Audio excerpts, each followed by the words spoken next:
Hi everyone, this is UrantianArtist welcoming you to a podcast that will be on my UrantiaArtist channel. I want to thank all of you for subscribing to my channel and watching our videos about our Heavenly Father and Jesus' plan for us to grow spiritually and to desire to have the gift of an eternal life career after our mortal career is finished. It will be about the emancipation of women, episode 10. In paper 150, we read about the Women's Evangelistic Corps. Of all the daring things which Jesus did in connection with his earth career, the most amazing was his sudden announcement on the evening of January 16th. Quote, "On the morrow we will set apart 10 women for the ministering work of the kingdom."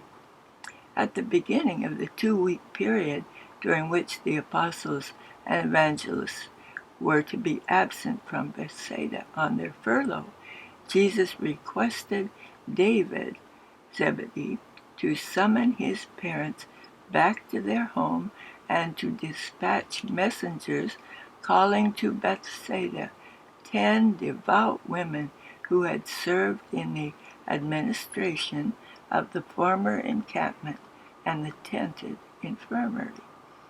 These women had all listened to the instruction given the young evangelist, but it had never occurred to either themselves or their teachers that Jesus would dare to commission women to teach the gospel of the kingdom and minister to the sick.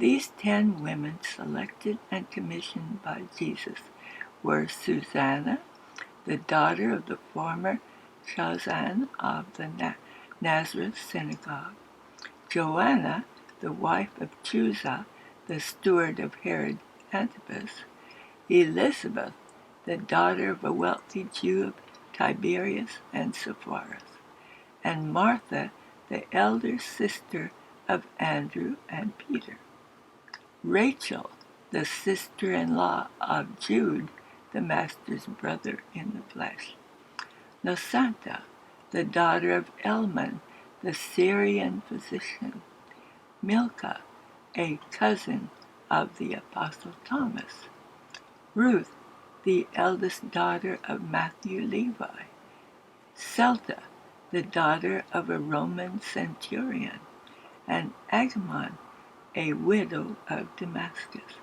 And subsequently, Jesus added 2 other women to this group, Mary Magdalene and Rebecca, the daughter of Joseph of Arimathea.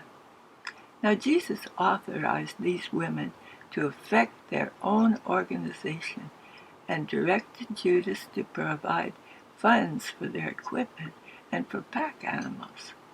The 10 selected Susanna as their chief and Joanna as their treasurer. And from this time on, they furnished their own funds. Never again did they draw upon Judas for support. It was most astounding in that day, when women were not even allowed on the main floor of the synagogue, being confined to the women's gallery, to behold them being recognized as authorized teachers of the new gospel of the kingdom. The charge which Jesus gave these 10 women as he set them apart for gospel teaching and ministry was the Emancipation Proclamation, which set free all women and for all time. No more was man to look upon woman as his spiritual inferior. This was a decided shock to even the 12 apostles. Notwithstanding, they had many times heard the Master say that, quote, "In the kingdom of heaven there is neither rich nor poor, free nor bond, male nor female. All are equally the sons and daughters of God." They were literally stunned when he proposed formally to commission these 10 women as religious teachers, and even to permit their traveling with them. The whole country was stirred up by this proceeding, and the enemies of Jesus making great capital out of this move. But everywhere the women believers in the good news stood staunchly behind their chosen sisters and voiced no uncertain approval of this tardy acknowledgement of women's place in religious work. And this liberation of women, giving them due recognition, was practiced by the apostles immediately after the Master's departure, albeit they fell back to the olden customs in subsequent generations. And throughout the early days of the Christian church, women teachers and ministers were called deaconesses and were accorded general recognition. But Paul, despite the fact that he conceded all this in theory, never really incorporated into his own attitude, and personally found it difficult to practice out in practice. Callie, I'm so happy to welcome you to our podcast, and thank you for being our co-host and to help enlarge our understanding of the things that we are reading.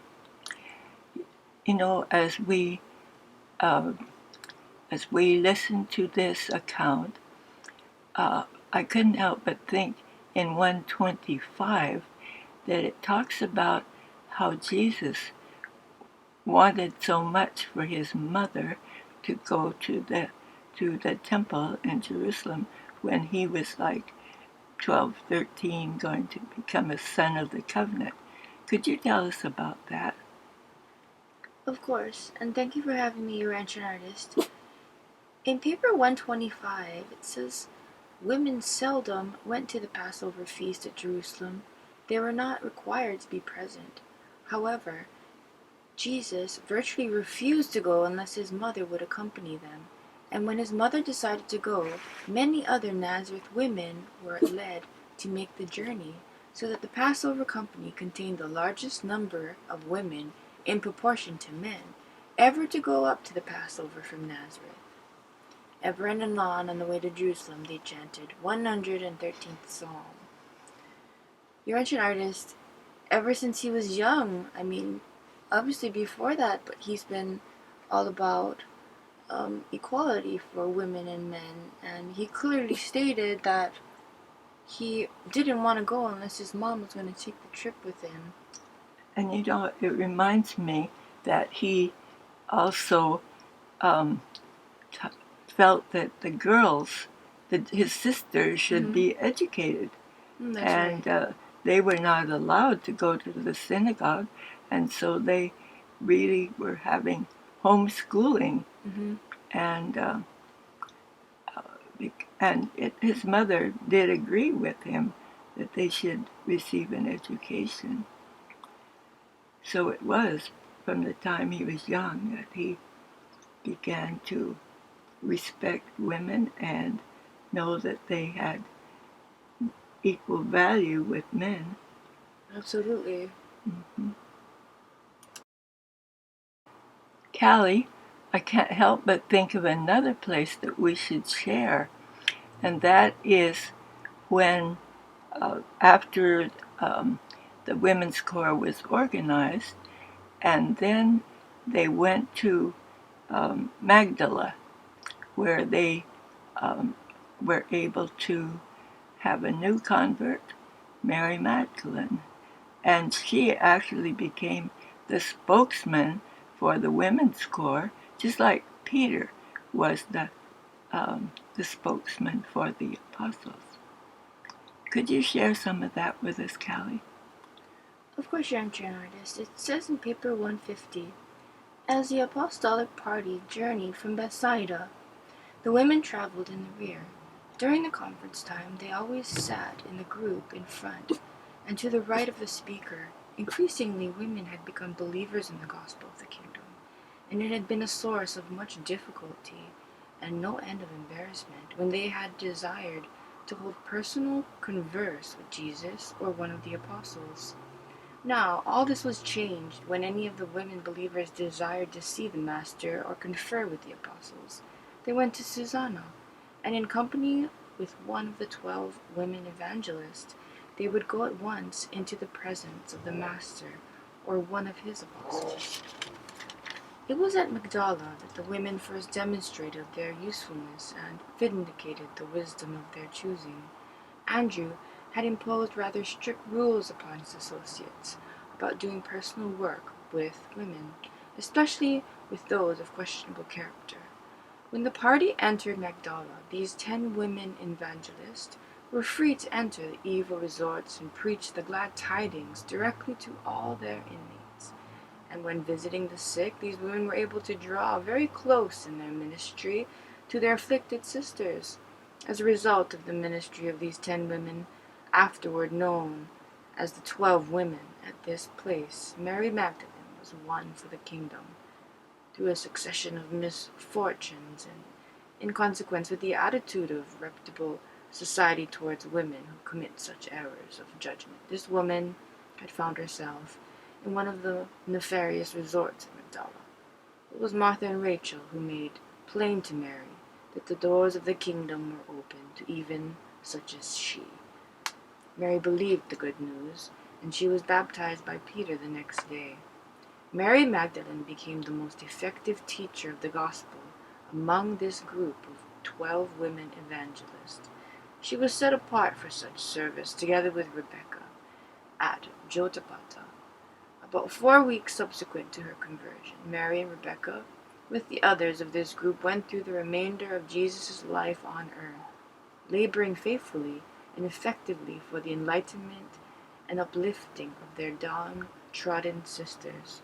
And when the last and tragic episode of the drama of Jesus' life was being enacted, notwithstanding the apostles all fled but one, these women were all present, and not one either denied or betrayed him. Oh, that is so beautiful. That is beautiful. That is, what a scene, and what a story for these women, and I just have so much respect for them. Yes. That they had the courage at this time, to be able to it was 29 AD, and they had the courage to say within themselves that they felt that they could bring something of worth to these women that they were ministering to.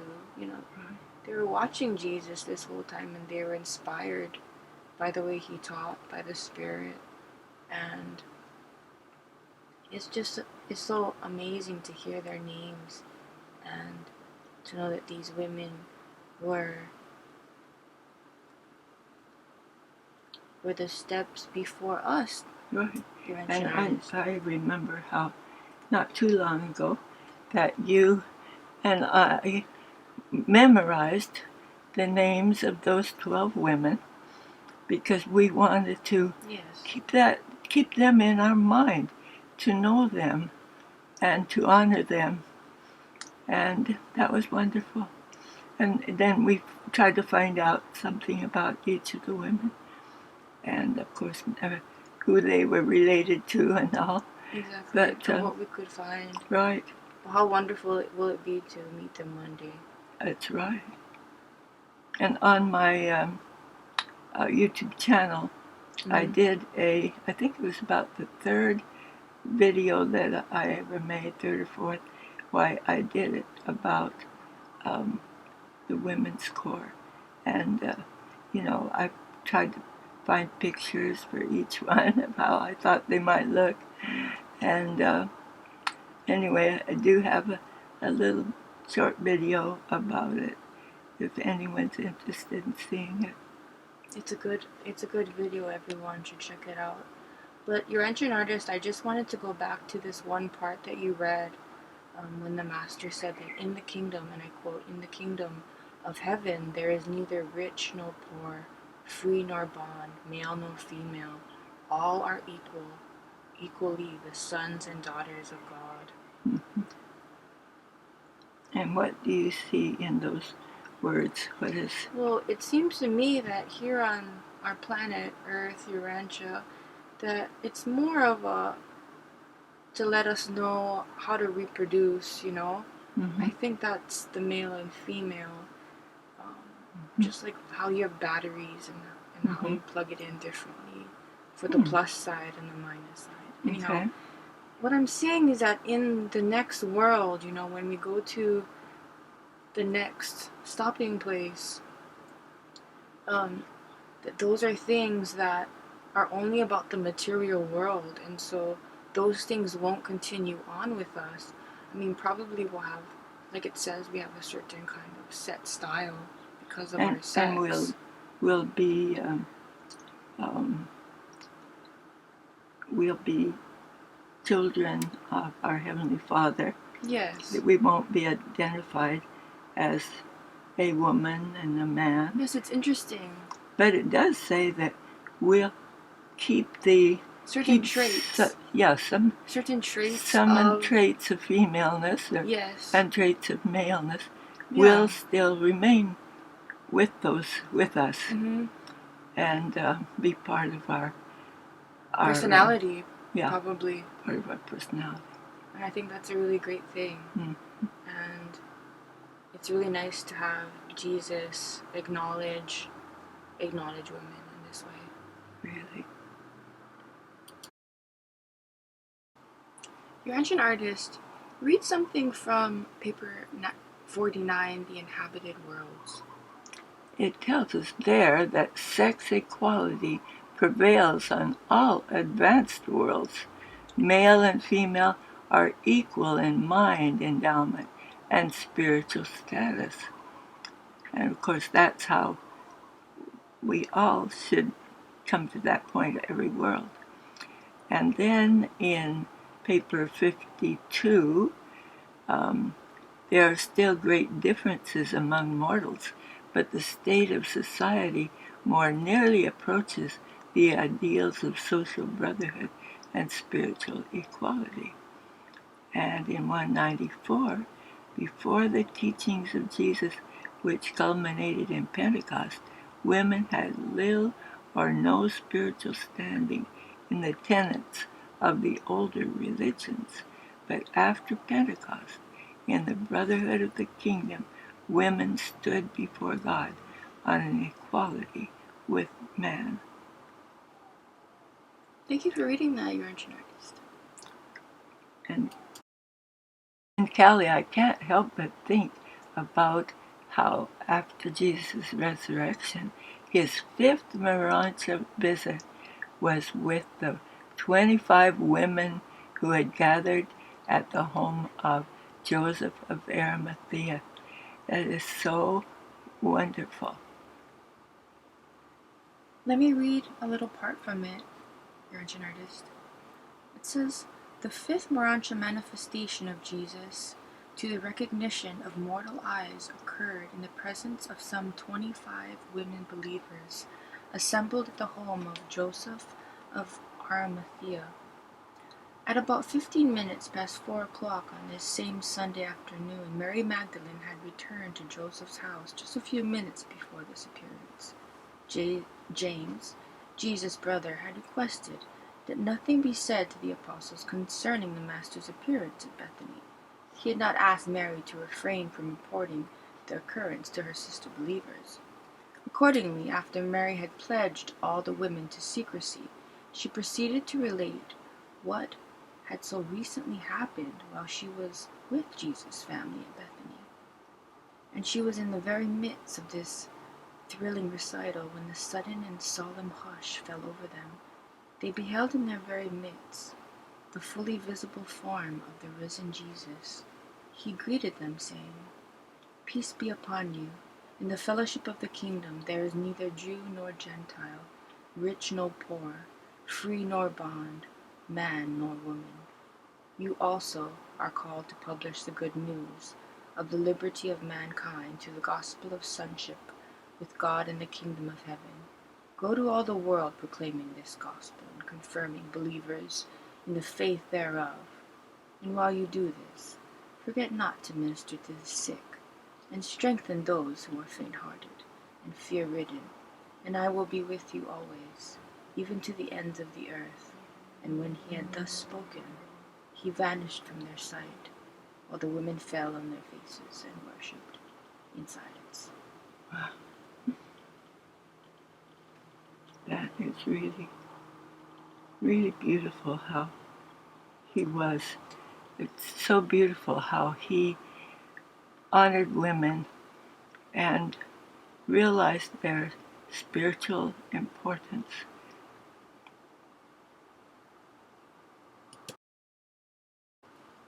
UrantianArtist, it seems to me I remember that after the seventh bestowal, a creator son receives full sovereignty from the Father, and then I believe he proclaims the proclamation of equality in also passing the sovereignty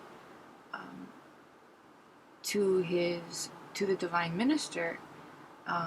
In other words, it's an equal partnership that he passes on to her at that time. Mm-hmm.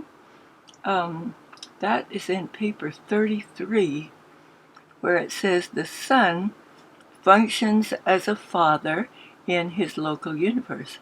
The Spirit, as mortal creatures would understand, enacts the role of a mother, always assisting the Son and being everlastingly indispensable to the administration of the universe. In the face of insurrection, only the Son and his associated sons can function as deliverers. Never can the Spirit undertake to contest rebellion or defend authority, but ever does the Spirit sustain the Son in all of everything he may be required to experience in his efforts to stabilize government and uphold authority on worlds tainted with evil or dominated by sin. Only a son can retrieve the work of their joint creation, but no son could hope for final success without the incessant cooperation of the divine minister and her vast assemblage of spirit helpers, the daughters of God, who so faithfully and valiantly struggle for the welfare of mortal man and the glory of their divine parents. Well, now, upon the completion of the Creator Son's seventh and final creature bestowal, the uncertainties of periodic isolation terminate for the divine minister, and the Son's universe helper becomes forever settled in surety and control. It is at the enthronement of the Creator Son as a Master Son, at the Jubilee of Jubilees, that the universe spirit, before the assembled host, first makes public an universe acknowledgement of subordination to the Son, pledging fidelity and obedience. This event in Nebuchadnezzar, the time of Michael's return to Salvington after the Urantia bestowal. Never before this momentous occasion did the universe spirit acknowledge subordination to the universe Son, and not until after this voluntary requirement of power and authority by the Spirit could it be truthfully proclaimed of the Son that all power in heaven and on earth has been committed to his hand. And after the pledge of subordination by the Creative Mother Spirit, Michael of Nebuchadnezzar nobly acknowledged his eternal dependence on his spirit companion, constituting the spirit co-ruler of this universe commands. and required all their creatures to pledge themselves in loyalty to the Spirit as they had to the Son, and there issued and went forth the final proclamation of equality. Though he was the sovereign of this local universe, the Son published to the worlds the fact of the Son's, the Spirit's equality with him in all endowments of personality and attributes of divine character. And this becomes the transcendent pattern for the family organization and government of even the lowly creatures of the worlds of space. This is, indeed and in truth, the high ideal of the family and the human institution of voluntary marriage.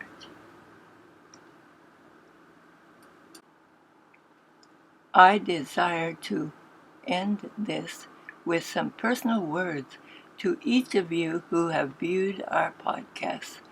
Thank you for watching each of the 9 episodes, and to each of you who have left such positive comments, we invite you to share your experiences with women's struggle for equality. Aloha nui loa to all.